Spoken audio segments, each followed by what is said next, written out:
Good evening, everyone. My name's Steve Curran. I'm the leader of the London Borough of Hounslow, and I'm a councillor in Zion Ward. So welcome to this live Q&A event to talk to Cabinet and ask questions.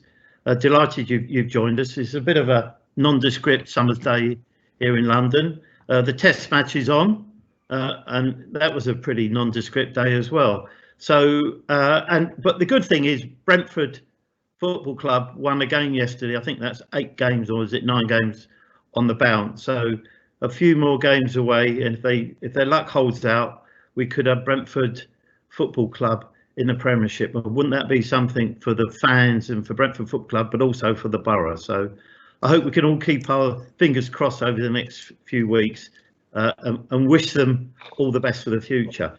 So we've got some written questions that we received earlier by email, and I'm going to use those, as they say, as stocking fillers if there aren't any questions coming through on the question section on the website. And I think everyone can see the questions. And if we've got time at the end and these questions have not been covered, then I'll go back to the written questions we received earlier, if that's okay. So we've got one which is anonymous, and it says, we'll start off with that. It's a teaser. Dear Cabinet, what does one have to do in order to get a public inquiry? Very interesting. It's the government that calls public inquiries, and you'd have heard the Prime Minister yesterday in question time give a commitment to an inquiry into the COVID-19 pandemic and how it was managed. He didn't give a commitment to a public inquiry, which is different to a ministerial or government inquiry.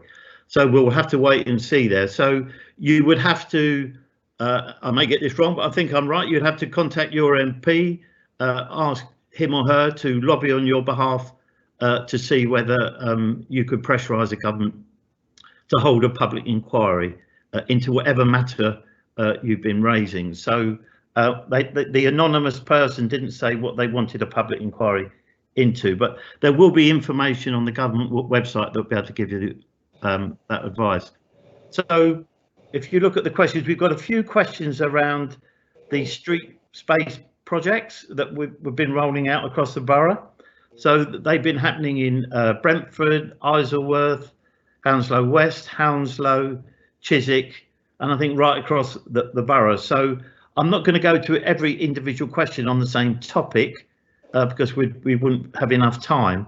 But I'm going to ask Councillor Khan to speak to the reason why we're doing that. And I'm going to ask Catherine Dunn, who's leading on our green response to our commitment to be carbon neutral by 2030, the climate emergency, to respond as well. So I'm going to hand straight off to Councillor Khan to start the response.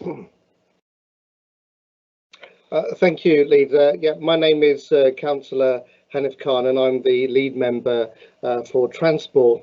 And yeah, you're right, Leader, there's been so much activity, and that makes a lot of sense why we've had so many questions about all the different schemes.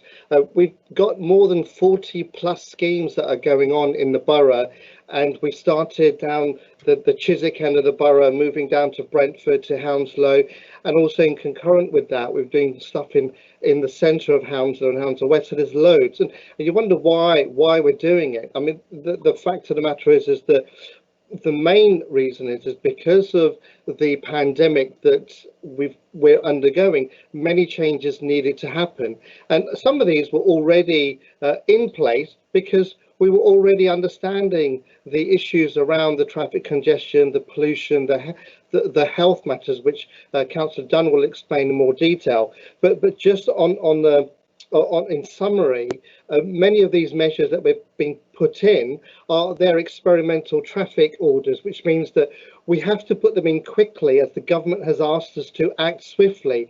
And what that actually means by acting swiftly, it means we act in weeks rather than months. So because of that, we haven't had much time to actually go through the proper consultation period and wait and get feedback. So we're following the government guidelines. And the reason why they've actually implemented these things is actually to promote the active travel and make our roads as safe as possible and encourage active travel. And what we mean by active travel is things like, changing your mode of traffic. Encourage yourself by cycling and walking and doing all those things more. But when you do that, you actually want to feel safe on the road. You want to safe in the pavement. Hence why you see all of these measures that we've put in. Some areas we've put in some lovely planters. Some we've put in some concrete planters.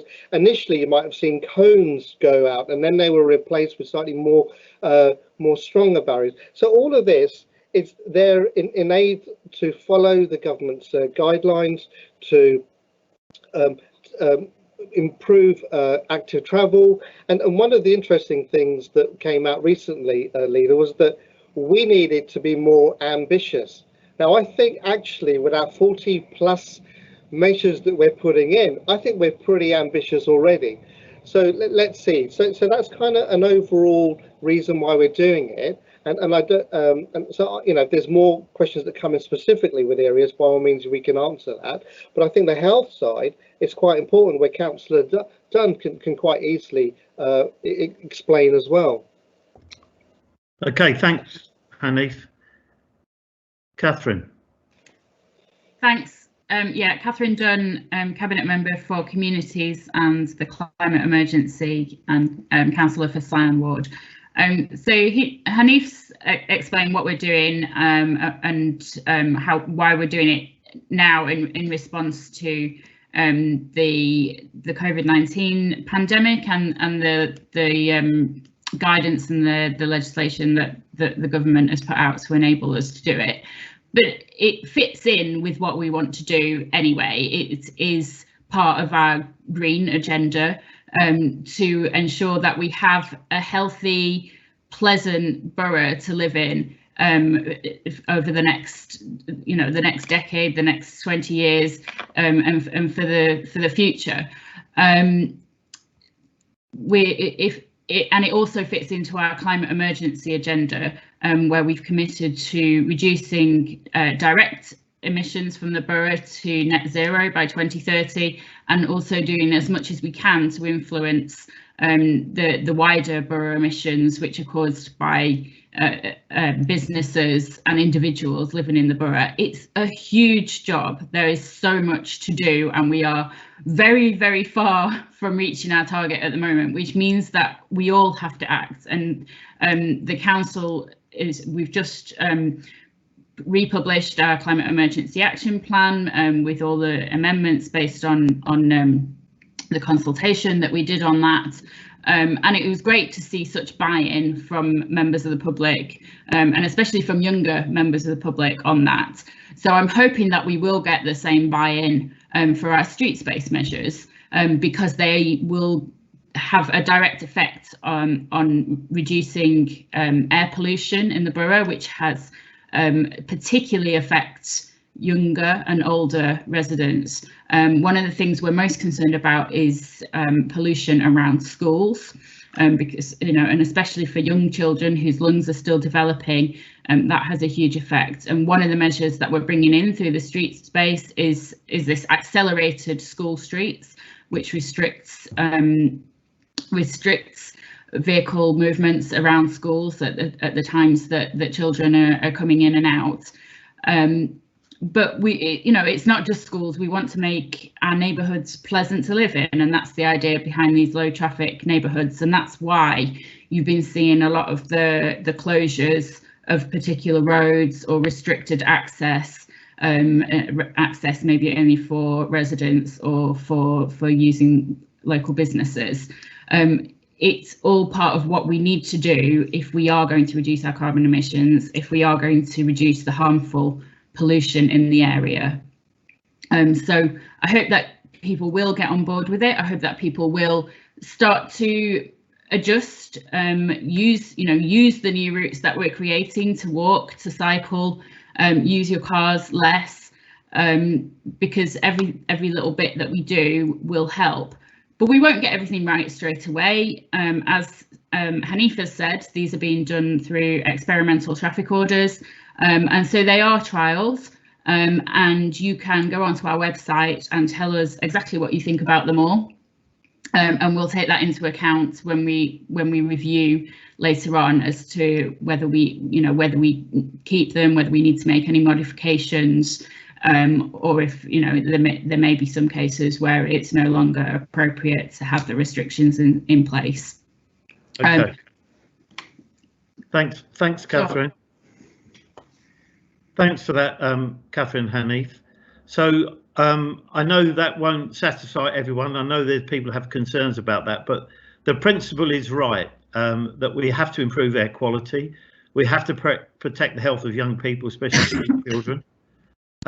We have to encourage more people to walk and cycle, and we have to provide an environment that is safe and engaging for them. I'm a car driver. I drive a diesel car, so I'm one of the bad people in some people's eyes. Well, I'm going to change my mode of transport in the next few months, and I'm even going to try a bike out in August. So we've all got to do it. I think in the sense, as been said earlier in the COVID, we're all in this together and we've all got to play our part. So as has already been explained, we will review these temporary traffic orders, see what the evidence is, and then come back to people to see whether they'll be permanent or changed in any way or stopped. Okay, we're going to some other questions now. Where are we? This is one for Candice from Sandbanks. Christina wants to know about her relatives have been kept in their bedrooms, and they've been told it's because of the government guidelines. I think it will be guidance from Public Health England, not from the government. But Candice, do you want to talk about that for us? Hi everyone, my name is Candice Atherton. I am lead member for Adult Social Care and Health, and I'm councillor for Hanworth Ward. Yes, thank you for your question. I mean, I think we all really understand and appreciate that this has been such a difficult time for people, especially in our care homes. The last few months would have been really challenging, but our priority has had to be about keeping people well and keeping people alive. And so we have had to take some measures to protect people as best as possible. So people have been encouraged to stay in their rooms, stay in their self-contained residential places in order to not contract the virus. And we've done a really good job of keeping outbreaks very, very low in the borough. We've only had 18 confirmed deaths of coronavirus the last time that I was updated, which is relatively low across our London borough. So I'm really proud that we've managed to contain the virus and to not have outbreaks in our care homes. But the flip side of that has meant that people have been restricted. Obviously, the great thing about our residential care homes is the sort of communal areas, and that's where people are able to see other people. I hope that people can appreciate that, especially adults with dementia are going to find social distancing particularly hard. So we've had to sort of keep a balance, keep that in check, and it's a fine line between keeping people's physical health well and keeping people's emotional health and well-being well. So, but as we are easing out of the lockdown now, and I think there's some further restrictions that will be lifted as a result of in relation to the shielded group, I think they come from the 1st of August. I know that I've been having meetings where we've talked about how can we find innovative ways for people to be able to see family members again. Can we use outdoor spaces? Can we use screens? I know that people are desperate to have sort of more kind of contact with people from the outside. So I really take this on board. I'll raise it with our directors and find out exactly what's happening in Sandbanks. But I imagine that the answer will be that people have been encouraged to stay in their rooms. We can't force people, but people have been encouraged to stay in the same way people have been encouraged to stay home in order to protect their health.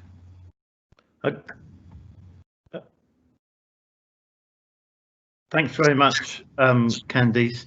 So Christina, if you'd like to contact Candice directly by email, she can find out from the manager at Sandbanks and the director of adult social care, and we better get directly back to you with the answer to your specific question about your relative and what the arrangements are in Sandbanks, if that's okay. Thanks, Candice. We've got Wasim now. This is one we're not doctors, Wazim, so we're not going to give you the answer to this question. It's about we're going to be directly or indirectly responsible for people's personal injuries because they're wearing face masks. The government has required people to wear face masks in shops, etc.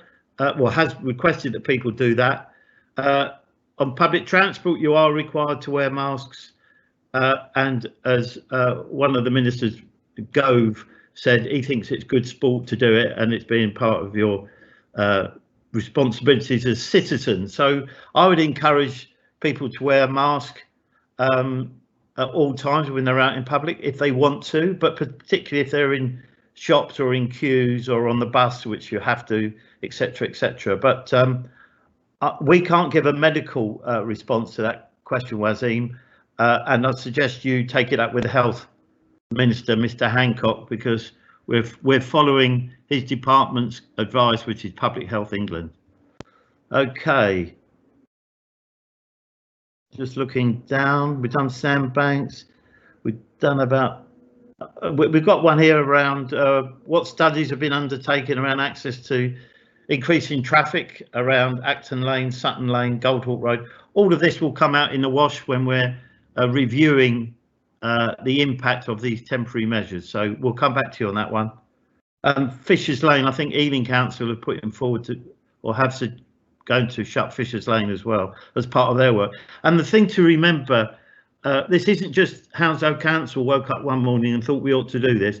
All London boroughs are doing it, and right across the country. So we're following a national trend to try and improve, as I've already said, walking and cycling for people, and it's done in an environment that's conducive to that. So we'll keep on that.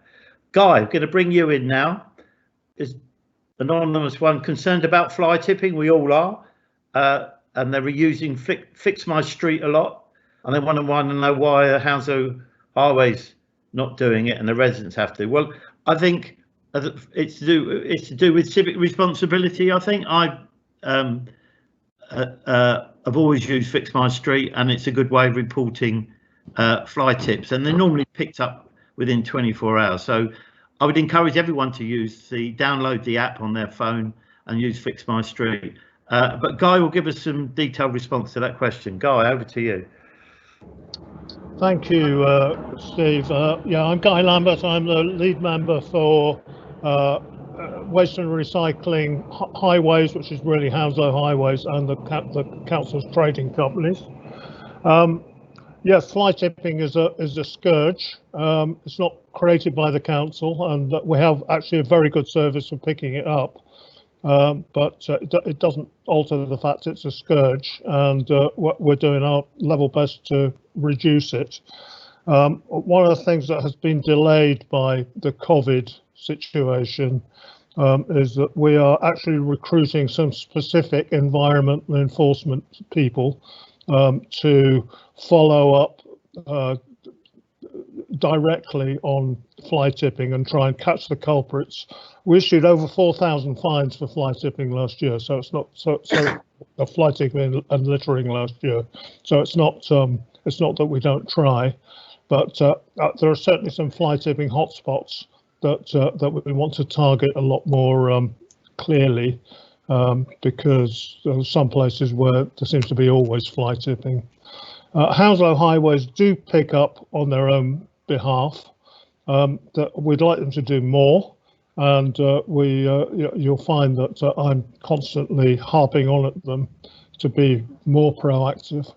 But it happens that their contract it makes them be very fantastic at reacting to what's reported, and that sometimes gets in the way of them doing the proactive stuff. But we're pushing them, and they're putting more resource into it. And I mean, the good news, I think, through COVID, we thought that there might be a sharp increase in fly tipping, and actually, whilst it's still not good, it hasn't actually got significantly worse. So that's encouraging. And we should have some people on board in the next few weeks who will be following up more specifically to try and make sure that that the people who do fly tip they're very antisocial, and we want to fine them or prosecute them if they're doing it in a particularly bad way. Thanks. Thanks very much, Guy. So I hate fly tippers, and I can't tell you what I would do with them if I could have my way, but we can only fine them and prosecute them. So if you do see fly tippers, please report it directly to us, and we'll see if we can prosecute them. There is a scourge, and it's antisocial behaviour. It's not fly tipping, it's not an annoyance, it's antisocial behaviour, and it's not acceptable, and it upsets lots of residents and businesses, and it's not acceptable. And I wanted to thank all the waste and recycling crews who carried on all the way through COVID, never took a day off. And I would like to thank all the residents who gave gifts and presents and tea and coffee and drinks to all of the crews who worked really hard. There was a massive increase in recycling, but especially food waste, I believe, and other recycling during the COVID period. So a big thanks to all of the staff who've done a great job for us on that. But it's on my agenda, it's on Cabinet's agenda, and I know Guy has a personal hate of fly tippers like I, so we're on to them. We've got one here about the streets space, we've dealt with that. Michael's saying, good evening, Michael. When you've got time, I'd like to ask a question. Well, you can either ask it outside of this meeting if you like, or we'll see if we'll pick it up later on in the chat. This is an anonymous one. How does the council feel they have supported communities as it's taken pockets of issues to check out and blah, blah, blah, blah. So it's a bit of a concern this anonymous person's raising. Lily, guys, you haven't got to put your hands up. I'll tell you when you're going to answer. Don't worry. I think we're over 22,000 people were on the shielded list. So that's 22,000 people who are vulnerable. And I would like to pay tribute to all of our staff in the Hounslow Hub, all of the volunteers across all of the community groups and those individuals and businesses who supported those most vulnerable people. I'm really proud of everything what happened in Hounslow. I'm proud of our staff. I'm proud of the way we managed the hub. From a standing start to supporting 22,000 people within weeks was an exemplary piece of work by our teams. But more importantly, what a great commitment from all the residents and the community groups and the businesses in the borough. So thank you. So Councillor Lily Bath wants to come in on that one, and I'll let her come in now. Thank you, Leader. Councillor Lily Bath, the Deputy Leader of the Council, and I represent the Heston West Ward, and I've got a Cabinet portfolio in housing and inclusion. I was just actually reading through the question and I kind of assumed it was referring to how we're looking after people on our housing estates, but it's fine, I'll answer it anyway. Obviously, the leader has mentioned the huge amount of work that we've done in terms of the hub, setting up the community hub and making sure that people that are vulnerable are receiving not just food packages, but help and support in terms of what they needed. And I have to say, I've been just taken aback in terms of goodwill, not just from our hub and the council workers who many of them who've been sort of redeployed to the hub to do the work, but in terms of the goodwill within the community, in terms of people looking out for each other and helping and supporting each other, whether that means shopping or getting prescriptions for people, and that's been amazing to see. But I just also wanted to point out that in terms of the our tenants, particularly the vulnerable ones on our housing estates, that some of the housing officers and estate officers and caretakers and all the people working on the estates have just gone beyond the call of duty and done amazing work in terms of ringing up tenants who they think they are vulnerable. And I think in total they probably made over 700 calls to people to make sure that they were actually okay.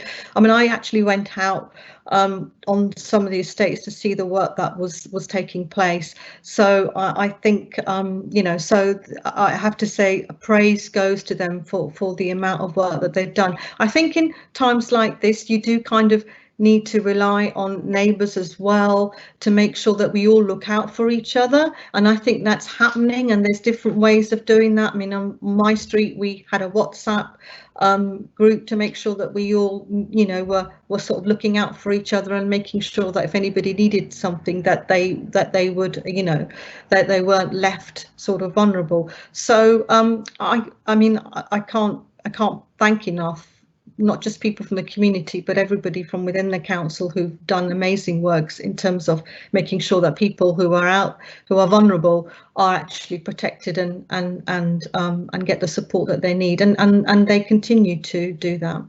Thank you, Leader. Thanks, Lee. That's very helpful. So if you know anyone who you think is vulnerable, please let us know. You can contact any of us directly. We'll put you in touch with our hub staff, and we'll make contact with those residents. So we're happy to do that. So please carry on contacting us. There's one here from Neighbourhood Watch CG. How did we advertise this event? Well, we advertised it on the council website and on numerous social media platforms. So I'm not sure what else we can do. I'm sorry you didn't find out about it. But there's been lots and lots of publicity concerning this event. So sorry you didn't see that. But if you sign up to the council website, I put it in my blog last week. That's a plug for my blog, by the way. It's every Friday on the homepage of the website. It's a lovely read, and there's some nice pictures in it usually.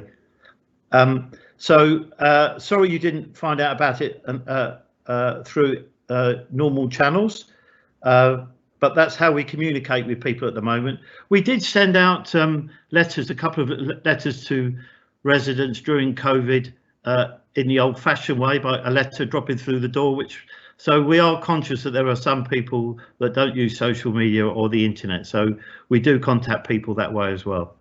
And you can always contact your local councillor, can tell you what's going on. So there's other thing about consultation. So I'll let Catherine Dunn answer the rest of the question around consultations during the COVID period. Catherine. Thanks, Steve. Yeah, so the question is, does the council feel it was appropriate to run consultations during the COVID period?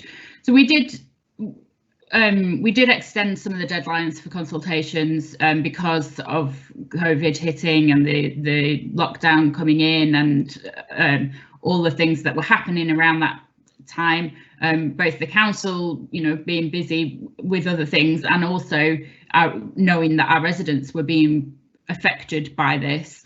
So we did build some time into those. But on the general question as to whether it was appropriate to hold them, I mean, COVID is still here. COVID is not ended, and we don't actually know how long this situation will go on for, how long we'll be socially distancing, whether there will be local lockdowns or indeed future national lockdowns if there is a resurgence of COVID. So we do have to find a way to continue doing council business, and we have done that, and it's, you know, in various different ways, and it's taken us different amounts of time to come up with the ways that we're going to do that.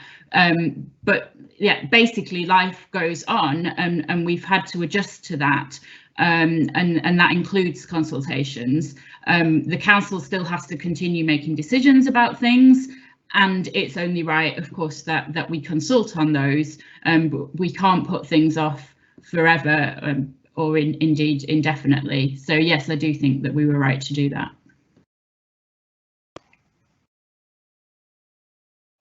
Okay, thanks for that, Catherine. I've got one from VJ, who I've not met, but I've been in correspondence with him and have spoken to him. So he's got particular interest, as you can see here.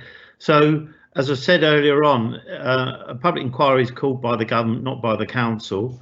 and you'd have to talk to your MP about that to see if there's any particular issue you wanted to address. If you're concerned about and you're saying misconduct of a senior officer in the council, write to the chief exec or myself, and then we'll carry out the appropriate investigation. So there are internal council procedures for that. So write to me, VJ, or to the chief exec. We've got one from Trevor. I'm just quickly answering some of these so you don't think we're ignoring them. So Trevor's concerned about the signage at Turnham Green Terrace. Thanks for that, Trevor. We'll look at that. It's not there to make money, these schemes. They're there to improve people's health and improve walking and cycling.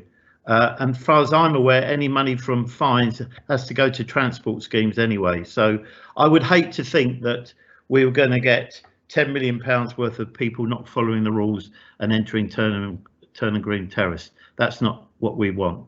And then we've got another one from Jackie, who lives near Turnham Green Terrace. All of that, Jackie, will look out, and we'll certainly look at how we're going to monitor traffic levels, pollution, noise and air quality, and that will form all part of the work we're doing when we evaluate the schemes. Okay, got another one about, we dealt with that one about Isleworth, and it's the same questions about why we're doing it. Abject bewilderment. We've got a different one here, Hanworth Park. Hanif, I think that's graffiti. I know there's a problem on the 316 just at the top of Snaky Lane at the roundabout there. I'm aware of that.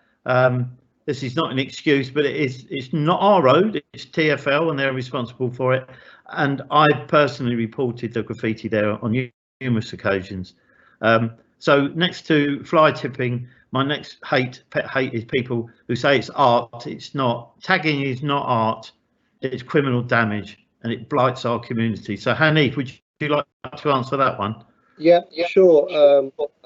Hang on, Hanif, hang on. Yeah, off you go. Okay. Yeah, so this area has been a long-going concern for all of the ward councillors, not just in Hanworth Park, in Hanworth as well. And that graffiti is something that we've been desperately trying to address and fix. And so through the work of the officers, I can confirm that this is going to be looked at on the 13th and 14th of August. So you'll be really pleased to know that. And we will clear it all up. And obviously around the adjacent areas, we've been doing a lot of work as well. So that specifically answers that question, and it gives you a date as well. And the reason why it's been so long, because like the leader says, these are not London Borough of Hounslow's roads. These are Transport for London or Transport for England road, and we have to fit in with their schedule that they're not only just dealing with Hounslow, but they're dealing across the whole country. So we've been on the case, and we've managed to secure August. Thank you.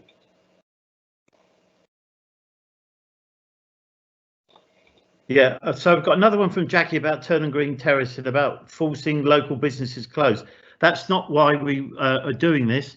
I think Guy Lambert and Hanif and Catherine have been to Waltham Forest to look at how they've made walking and cycling improvements and how it's improved the life of businesses. Guy, do you want to talk about that a bit, your trip to Waltham Forest? Yes, indeed. Yeah, Hanif and I and Catherine went there last year. I believe Sam Hearn has also been there, the Conservative councillor in Chiswick. I think we were all kind of blown away by how much, what an improvement this has made to areas. And folks, the complaints before it went in were the same as the complaints that we're getting in around Hounslow now. But people are getting very used to it. I actually met somebody last week who's a resident in Waltham Forest, and she was saying, you know, how much better it is, how many more people are now cycling and walking to school, how the people who were upset about their roads being closed off and having to go a long way around, a lot of them have just said, well, I don't need to drive that, I can walk it.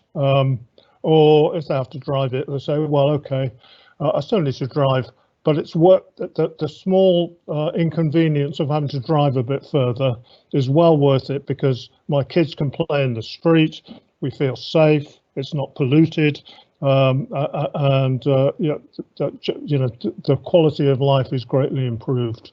So go to Waltham Forest and see for yourself. It's so much better than our sort of car-dominated streets.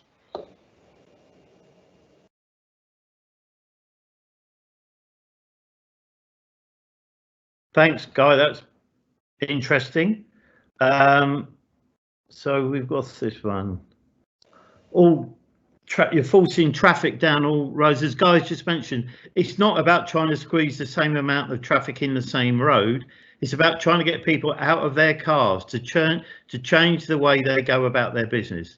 So that's whether taking the kids to school, you walk or cycle, going to work, you walk or cycle, get the bus, or even run. So it's not about trying to put the same amount of traffic down one road. That's not what we want to do. Catherine's got her hand up. She wants to say a few words on this. Thanks, Steve. I just wanted to agree with you there and say that there is, in fact, a phenomenon called traffic evaporation, and people are very sceptical about it, as you might imagine. But the evidence is there, and it might not happen overnight, but the evidence is there that where you make it easier for people to walk and cycle, and where you do restrict traffic through residential areas, it doesn't, there is some displacement obviously to main roads, and we do think traffic should be on main roads rather than residential areas. But you also get some just disappearing of the traffic. You get less traffic, and the converse is true as well. Where you build more roads, you don't get then quieter roads because there's the same amount of traffic on more roads. You actually get more traffic and busier roads. So you have to drive the process like that, and as I said, it may not happen overnight, but it's part of that process of pushing things in the right direction. Okay, thanks, Kathy. Councillor Khan, quick one response. Yep. Yes, Leader. Thank you very much. Yet a very, very quick one is that when we look at the pollution levels from this time now to what it was this time last year, pre-COVID, we can see that the pollutions now are down by 20 to 30%. And if you imagine if we can retain that, that's another reason why we are trying so desperately to keep that pollution level down. And we have got some of the most polluted roads in the borough, and Chiswick High Road is one of those examples. Thank you. Okay, we're just going to run down. We've got more questions about Turnham Green, Fisher's Lane. Well, just to say, Paul, I'm not going to go into any detail other than say this is why they're temporary traffic orders. So we're going to look at the effect it has on air quality, on noise, business. All of those things will come out of the review, out of all these temporary schemes. So we will come back to you on that. We've got Councillor Tom Bruce, Children's Services, Education. We've got Councillor Samuel Chowdhury, who's Parks and Leisure. And we've got Councillor Pritam Goel, who's all the corporate stuff. So it'd be good if we could join them in, otherwise they'll get bored, might go home. We don't want that. So I'm just looking at some of the other. Can we stop being spoken to and allowed to ask questions? Well, you are, and that's how this game works. Sorry. There is a big school in St John's Road. Yep, there is. I'm a keen cyclist and I'm against the street space programme. There's no need for it. Point taken. Please respond to our consultation. Will the council spend more money wisely on laptops? Right, Tom.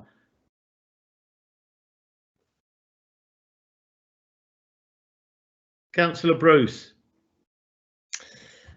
Thank you, Steve. Well, I think the question was about whether it should be diverted from the schemes, the traffic schemes we've been talking about, into other projects. And I know many people are concerned about what young people, children at school, have been able to get up to over the period of school closure. We are looking at lots of ways that we can provide equipment and infrastructure for young people to be at home, and because lots of them obviously have been at home in the last few months, and to continue with their schooling. The government have very kindly given some laptops, although they took a long time coming. And they weren't as many as we initially hoped, but there have been some other schemes that have been set up. Seema Malhotra MP, through her Hounslow's Promise project, set up some gathering in of second-hand laptops and we're giving those out. So there's been a number of things that have been done specifically for the children that we look after, because I'm always fascinated that people perhaps don't know this, and perhaps it's something I assume that people don't, but we are corporate parents for around 500 young people, 250 to 300 who are called looked after children. They're 0 to 18. Those are children in foster care, and around 200 to about 250 care leavers, those who were in care but over 18. And we are the parents for those young people, and so we have been in constant contact with those young people over the lockdown period, ensuring that their families and the people they're with or the accommodation they're in is suitable for what they need to do, whether they're in education or whether they've left and are in employment or some sort of other training. So there's lots of things that are going in that we've been able to support our young people into doing. And I realise I didn't introduce myself. I'm Councillor Tom Bruce, Cabinet Member for Education and Children's Services, and I represent Hounslow South. Thanks very much, Tom. Glad I could bring you in there. I know we'll be able to do that eventually. We've got one here, anonymous. Hi guys, why don't you stop building homes and that will help with the emissions? Well, we're committed to building new homes. We've got about 3,000 people in the borough who are desperate for a new home on our waiting lists, and that doesn't take into account street rough sleepers, people in temporary accommodation, people who are statutory overcrowded. So there's a massive problem, not only in Hounslow, but in London and the country, as you all know. So we're not going to stop building houses, but a lot of the schemes that come forward now are car free. That means that there are no parking spaces except for disabled people. There's no visitor spaces either. And the people who live there know that in advance, that there's no car spaces for them. And also we put an extra precaution in: if there's a CPZ around that development, they're not eligible to join the CPZ scheme as well. So we are committed to building new homes. Catherine, do you just want to say about how the new homes we're building in relation to the climate emergency and what we're doing there? Yeah, I can do that. So yes, because the point is it's not just about potential traffic or cars that people might use in those homes, but it's about the actual building of the homes themselves and the energy that people will consume once they're in those houses. So as part of our climate emergency action plan, we've got a whole raft of measures we want to do, partly to convert our existing buildings in the borough. So in terms of council buildings, we have our corporate estate, and we also have the council homes. We need to make sure that those are more energy efficient, and that involves retrofitting. It involves removing and replacing gas boilers, all things which are quite expensive to do actually, and we will need additional help, and we're lobbying government to get the funding that we need to do that. But going forward, in terms of new builds, then we can have the advantage of getting it right from the start. And we do have an aspiration that all our new build homes that are built by the council will be carbon neutral. And the first ones of those we're consulting on and we'll be putting in planning permission for soon. So those will use various things like air source heat pumps, solar panels, or to make it as environmentally friendly as possible. We're also going to be reviewing our planning policies to make sure that private developers and other developers who are building in the borough are also held to the highest standards when it comes to the environment and sustainability. Okay, thanks for that, Catherine. We've got more questions about anonymous when they all think it's all about Turnham Green. It's not. So they're asking, are there schemes in Brentford? Yes. Are there schemes in Hounslow, in Zion Ward? Yes, there are. I think I've got 2 or 3. Isleworth, Hounslow West has got schemes. They're happening right across the borough. They're happening right across London. So we're sharing it out. We want good air quality right across the whole borough. But as already been mentioned, the air quality in Chiswick High Road is some of the worst in the borough. Worst in the borough. So that's why we want to improve it. It's got experiment traffic orders are the most expensive. For why not make them temporary? I think they are temporary. I think you mean why not make them permanent? But we can't do that because we need to evaluate them and then make a decision on that later. Guy, you can lobby Guy about a flower bed. Thank you for that. Modification has been not sure about what that is. Fisher Lane again, we dealt with that. Oh, what's that about the police station? On the electric vehicles, just to say on that, we have got, I don't do too much traffic, Hanif. We've done a lot of that. We've got some of the highest rates of electrical charging points in London. And in fact, we've been nominated for an award, local government award. We're on the top 5 councils to be shortlisted for an award out of 140 odd. And that's because of the amount of work we're doing on electric charging points for vehicles in our street column, lamp column. So absolutely, we're one of the best in London and the country in doing that. Like to thank Councillor Lambert for his email address. Thank you for that. What have the council got against travelling between Chiswick and Ealing? I've got a lot against it. I think you should say in Chiswick and in Hounslow and never go to Ealing. It's a Labour borough. It's nice, I know, but it's not as nice as Hounslow. So don't go to Ealing. Stay in Chiswick. Stay in Brentford, Isleworth, Feltham, Heston, Hamworth. That's what we want you to do. Spend your money in Hounslow. Sammy, we're going to get you in. So we got one about Hamworth Park House project. Park is lovely, open space. We need some investment, new bins, benches. Do you want to take that one?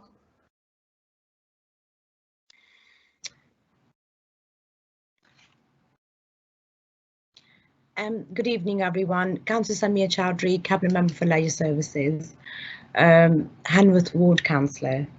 Being a Hanworth Ward Councillor and a Cabinet Member who looks after parks and our leisure services, Hanworth Park, we have been working on it. I have spoken to local residents about the for new benches and few more things we can add in, and definitely we are looking into it and we will look into it, but just because of the COVID-19 pandemic there are a few projects which were small projects, but we had to slightly delay them.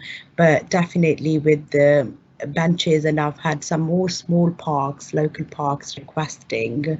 For example, there's one in Hanworth, Bay Road, and we've already looked into it, and we've got, hopefully we'll be finalising the date for a couple of new benches going in there. Thank you, Leader. Okay, and we all know, well, some of us will know, and the person who's written in will know about Hamworth Park House, and we hope this by the end of this year we'll have an agreement on the redevelopment and refurbishment of Hamworth Park House.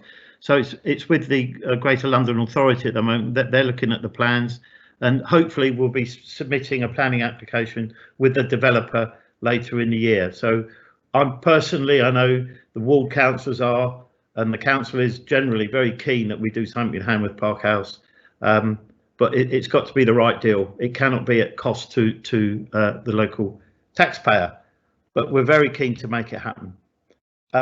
Michael's come back very polite. Thank you for that. He's asking to have a meeting about residents in Park Road, Lawford Road, etc. If you write to Hanif outside of this meeting, Michael, I'm sure that Hanif and Mark Frost will be happy to discuss our proposals there with you, if you do that directly to Hanif Khan. Thank you for that.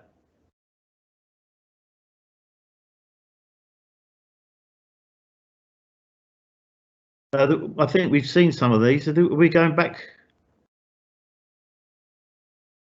Hang on, congratulations again for the great C19 emails. Communications have been very helpful. I didn't send that one in, folks. It's someone else. Thank you for that comment. It is appreciated. Councillor Bath, you wanted to say something. Yeah. Thank you, Leader. I was just scrolling through the questions, and there was a question earlier on. It's not about traffic schemes, so I thought I might just sort of pick up on it because it's quite important. Somebody asked a question about sort of social isolation and mental health, anxiety, and I think that's something obviously that we've seen not just here, but across the nation. People's mental health has it has been affected by COVID, so I think obviously we do recognise that. But what I wanted to say is that there's quite a few we're doing whatever we can as a council to support them in terms of making sure that we kind of direct people to the agencies that are able to support them. So, for example, I know that there's a charity, Age UK, that do quite a lot of befriending for residents who might be isolated or lonely. And maybe Councillor Atherton can add more to it. But I think it's important that if people do feel that they are sort of isolated or feeling lonely and they want some support, that they do get in touch with the hub, because we can actually direct them to to the right sort of support in the community. And also, if you look at Hounslow Matters, this edition, there is actually a very small piece on mental health, and it directs you to a website where you can actually find out more information about how to get help. But I just thought I'd add that because it was just a question that was on the list of questions. Thank you, Leader. Thanks, Lee. Sorry, I missed that one. There's one here about why are we vetting these questions? I'm not vetting any questions. There is a moderator, because we wouldn't want anything unpleasant to come up on the screen, would we? So I'm not vetting any questions at all, nor are the other cabinet members. There's just a moderator to make sure that there's nothing unpleasant comes up. Trevor's on about traffic in Turnham Green again. We've answered that, Trevor, as part of the review of the experimental traffic orders. All that will be taken into consideration. Thank you for that. Richard Griffiths, who I know. Hi, Richard. He's the leading light for Hanworth Park House.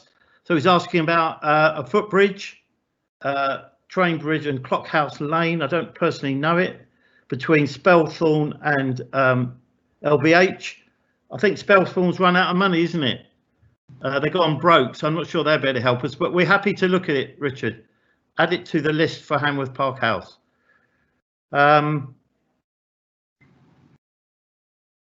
Improve facilities for motor scooters and scooter use, and it's saying that could they use shared bus lanes? I don't know the answer to that, Hanif, unless you've got the exact answer. If not, we'll get it. We'll come back to it. So so yes, e-scooters will be allowed to go into cycleway lines. That's where they go, and they will be speed restricted as well.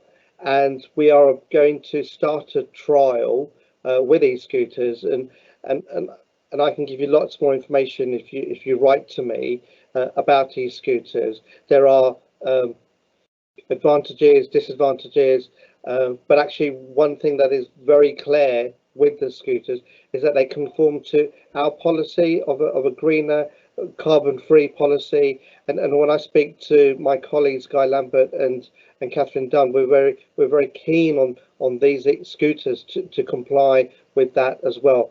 So yeah, they can go on Cycleway online, and I'll follow the same route that the cycle lanes are as well. Okay, and just to reiterate, they at the moment they should not be used on pavements. They're there at the moment for private land use anyway, so please just bear that in mind. And we're going to run the trial starting in about a month's time, and it will run until we collect the evidence that we know we're safe with them and our residents feel safe with them. Thank you, Steve. Thank you, Leader. Yeah, so just on that, so you're not allowed to ride them on the pavement. That's clear. That's illegal. You can only ride a licensed e-scooter. Yeah. You can't ride a private one on the pavement or the road, and it's an offence if you do. So if you've got one, parents, if you're thinking about Christmas already, don't buy an e-scooter because that will be unlawful for your son or daughter to ride it on the pavement and on the street. At the moment, the government is only allowing regulated e-scooters through companies. Just looking at a few more. Fly tipping, I think Guy's going to pick those up. And people who are writing in questions or just watching, if you've got any questions at all, don't feel you've got to put them on here. You can write to us individually or write to me, and I will make sure you get a written response to your questions. Please feel free to do that. Where we are now. Oh, just on the scooters, I think there's a question about scooters going in bus lanes, etc. We'll get some more information about that, and we'll put that up on the website so people have got some clear information.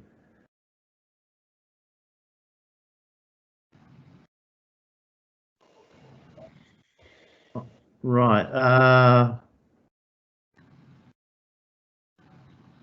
Guy Anonymous, what's this one?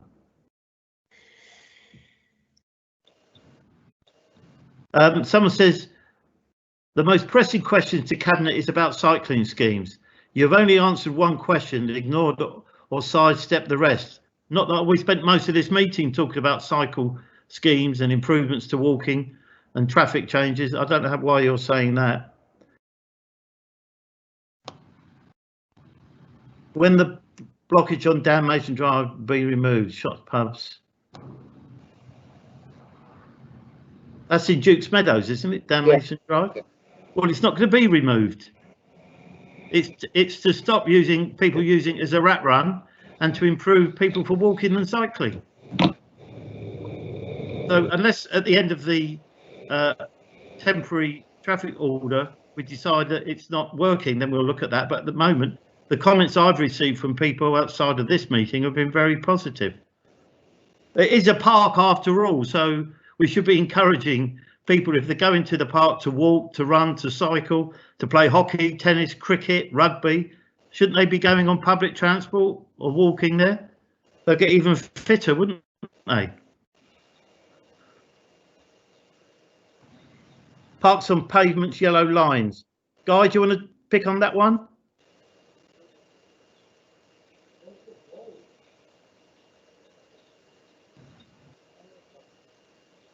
You're live, Guy. Okay, yeah, sorry, I haven't seen the question, but... oh, sorry, so what they're asking is, I see vehicles parked on pavements, parked on double yellow lines, leaving a less than a metre for pedestrians. And I've called on parking enforcement. That's probably a bit of Catherine. I mean, just talk about the general point. Yeah, I mean, it's illegal to park on pavements in London, except where there are some pavements where it's specifically allowed because the roads are very narrow and people need to park near to their houses. Parking enforcement should be enforcing where where people are breaking the law, and of course, parking enforcement. We don't have thousands of them, and they can't enforce every offence across the borough. But I would encourage you to write to Hanif, actually, because it's more his area than mine. If you think that people are not enforcement is not strong enough in a particular area. We had this problem in Brentford a couple of years ago, particularly in the evenings, and because we brought in evening enforcement, that problem has gone away, and I think residents are very pleased about that, except the ones, of course, who were parking illegally, who are not pleased about it at all.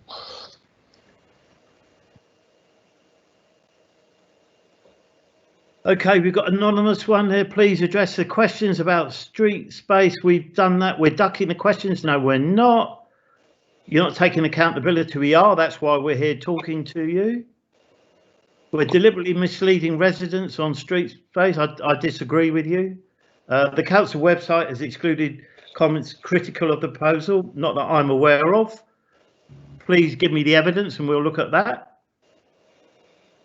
And would you agree the council is acting fraudulently? Absolutely not. Absolutely not. Car parking permit consultation. No notice of initial consultation given other than signage on lampposts. I think that's what we're required to do, actually. But we'll check that. If you write to me, email me directly and give me your address, and I'll find out what the process is. Samia Chowdhury, Councillor Chowdhury, have your hand up. Thank you, Leader. There were a couple of small questions. One was about the playgrounds, which was right, and I was about to answer it, but then I thought I'll answer it here. Okay. Yes, we have been. It's just like the question is there that we've been spending money, but we did try our children's playground. If the person who's questioned is talking about the children's playground at the pandemic time, we tried to tie them, we tried to take them as well, and then we had to put fences around some of them because every evening we were finding that the people are coming in and residents were removing them, and it was really dangerous. So that's why we had to fence few of them. And I would like to thank our team who was in and out of those parks and all the parks and the playgrounds for doing that. And there was a question about libraries, that when are we going to open our small libraries? So at the moment we've got Heston, Chiswick and Feltham. We're working on it, and we will be definitely issuing press release when all of them will be open. But at the moment we've got the 3 open. So hopefully, fingers crossed, that we will have the other ones open in a few weeks to a month. Thank you, Leader. Thank you. I'm trying to get Pritham in here somewhere. I'm desperately looking, Pritham. I can't find anything yet. There's something here about Steve. Can you ask the questions in full? If I read out all the questions full, we'd be here till tomorrow. I'm just giving an abbreviation of what's there. And someone said about they can only see the moderator. All of our addresses are on the council website, and you can contact that directly through that. I saw Pritham had his hand up. Pritham. Thank you, Leader. I'm going to get.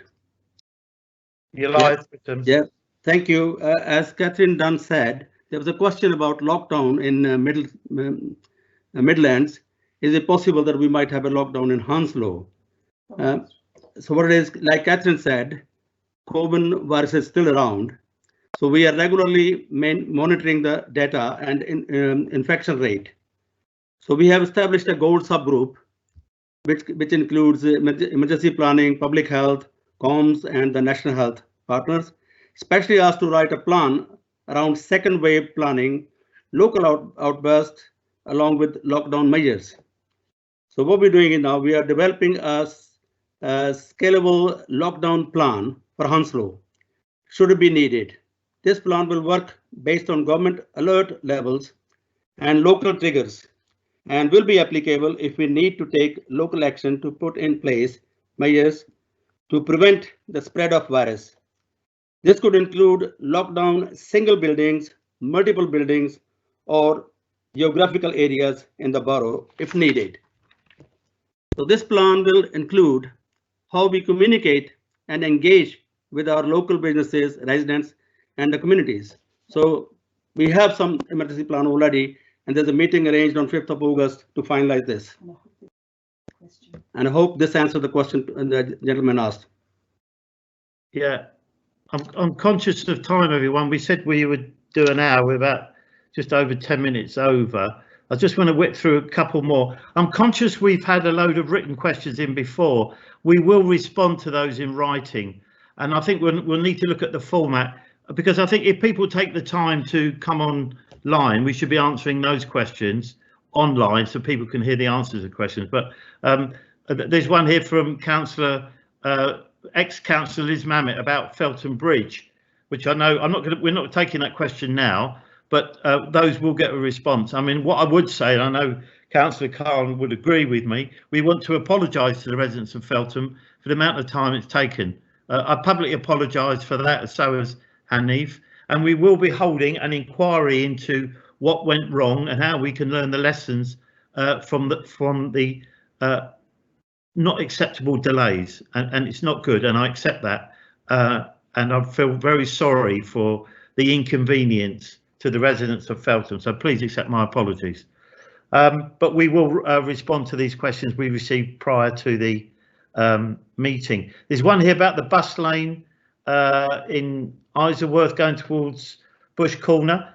Again, the whole point of this is to get people out of their cars. So we're trying to say to people, you might find it easier and quicker by not going in your car and walking and cycling. That's why we're doing this. And this is in line with the requirements of the mayor and government. So we all got to change the way we do things. What else we got? Fish and chip shop. It's one I know about. I think it burnt down recently. I hope it's back in business soon. I've never tried the fish and chips there, but I will in the future. And again, as already been mentioned by Councillor Lambert, and when he visited Waltham Forest, it improves business footfall. That's what we're hoping. But again, this is all a temporary, and we will review it all. Good evening, Sam. Sam's not on the call, so.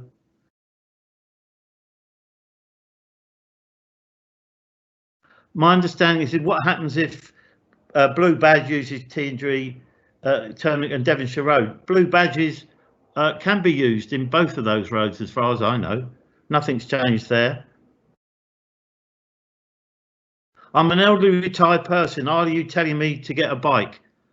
Norman Tebbit said get on your bike. I would never be so rude as doing that.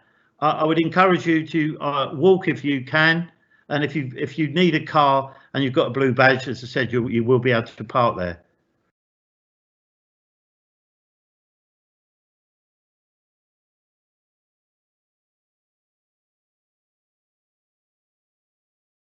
It's all about Turnham Green again. We can't keep going on about that. Bedford Park, Chiswick. It's a hell of a question. We'll take that outside of this meeting and respond to that. Chiswick Park, Old Hawk Road. There is life outside of Chiswick, guys. We've got the whole of the borough that we're interested in. So I'm not going to take any more questions now on Chiswick and the traffic schemes. I'm just seeing if there's anything else we've not touched on. Yeah, we talked about fly tipping, etc., and how we do that. Guys responded to that. There's one here about how do we reply to consultations? We need to be notified appropriately.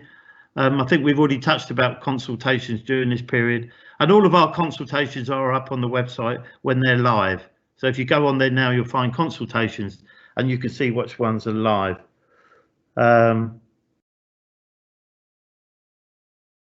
Oh, there's one guy. This is dear to your heart. Probably, let's just see. We can't go on forever.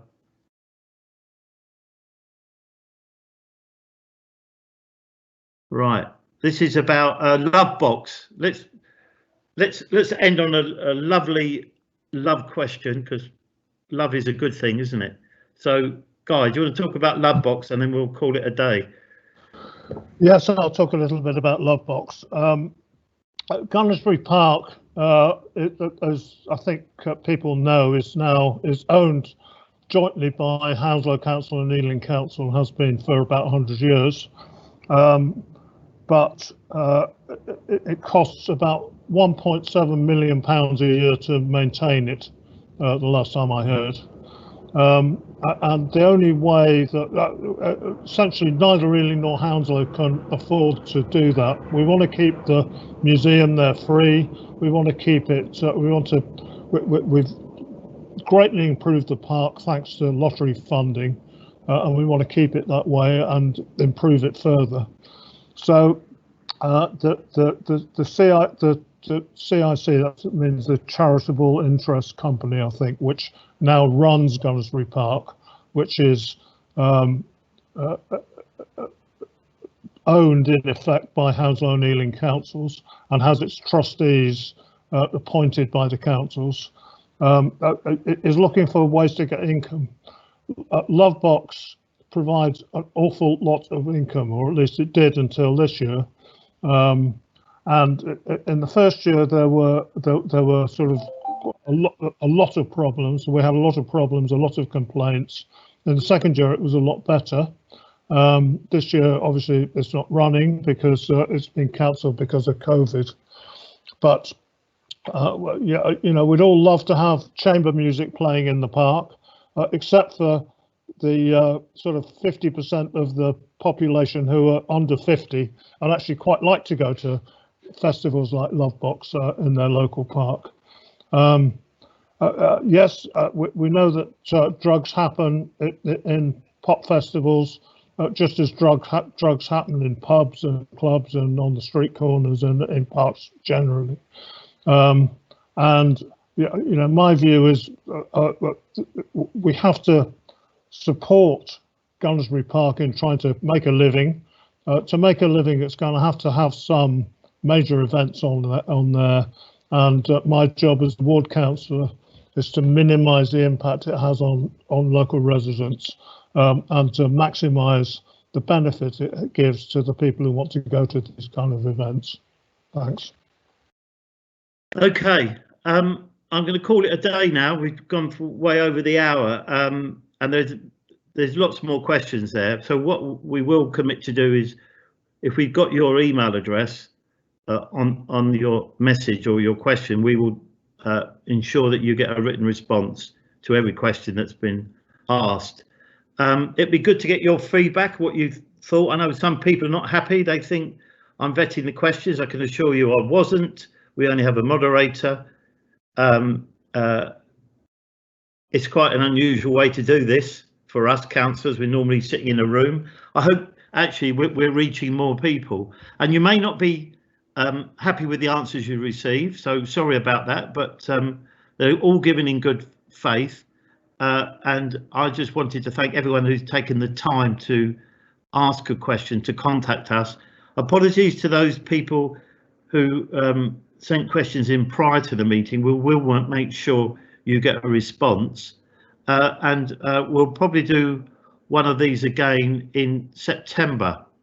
There was a general question about democracy and when are we going back to the usual way. I'm not sure we'll ever go back to the usual way of doing things after COVID, and we'll have to look at how we engage with residents post-COVID. This is one way to do that, and hopefully we're reaching more residents. We've got planning meetings, licensing meetings that are going on remotely under the new legislation, and we will probably have we will have a council meeting in September, but whether that will be remotely or not, or whether we will actually be in the council chamber, we're not sure yet. Hounslow House is not open yet. The library is not open, and nor is the restaurant or cafeteria downstairs. So there's a lot going on at the moment, and there's a lot to do. So thank you for your patience. Sorry if we didn't answer your questions the way you wanted, or sorry if we didn't get to your questions, but please contact me or the other cabinet members directly, and we have all given a personal commitment to make sure you receive a response. So thank you very much. Good luck to Brentford over the next couple of weeks, as I said, Have an enjoyable weekend, stay safe, and we'll all see you soon. Thanks very much. Bye.